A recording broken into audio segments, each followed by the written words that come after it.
எடை குறைக்க முயற்சி செய்யும் போது உடல்ல ஏற்படுகின்ற அந்த சூடினால் ஏற்படுகின்ற பக்க விளைவுகளை நான் எப்படி குறைக்கணும்?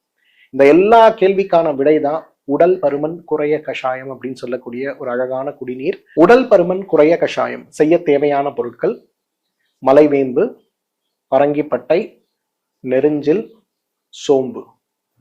அளந்து வைத்திருக்கக்கூடிய நீர் 300 மில்லியை நான் முதல்ல சேர்க்கிறேன். முதல்ல நான் சேர்க்க போறது மலைவேம்பு.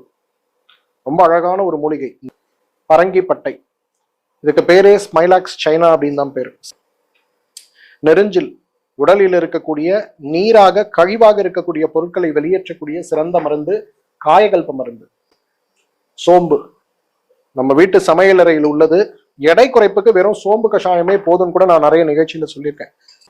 4 பொருட்கள், சுலபமானது. இதுல மலைவேம்பு, பரங்கிப்பட்டை, நெருஞ்சில், சோம்பு, இந்த 4 பொருட்களும் ஒன்றாக சேரும் போது இந்த கால் வீக்கம் இருக்கும். நிறைய உடல் எடை அதிகமா இருக்கும். உங்களுக்கு பாத்தீங்கன்னா காலையில எழுந்திருக்கும் போது கால் பிளாட்டா இருக்கும். ஆனா நேரம் போக போக பாத்தீங்கன்னா கால் அப்படியே வீங்கிட்டே இருக்கும். அவங்க எல்லாம் இந்த கஷாயத்தை போட்டு குடிச்சாங்கன்னா ஒரு மாசம் கழிச்சு பாத்தீங்கன்னா கால் அப்படியே ஸ்லிம்மா இருக்கிறத பார்க்க முடியும். பெரிய செலவு வேண்டாம், சுலபமா செய்யணும், செஞ்சு சாப்பிட்றதுக்கு சுலபமா இருக்கணும், அதே போல சாப்பிட்றதுக்கும் நல்லா இருக்கணும் அப்படின்னு வரும்போது என்னோட சாய்ஸ் இந்த உடல் எடை குறைய, குறிப்பாக தொப்பைக்குரிய இந்த கஷாயம் நான் சொல்லுவேன்.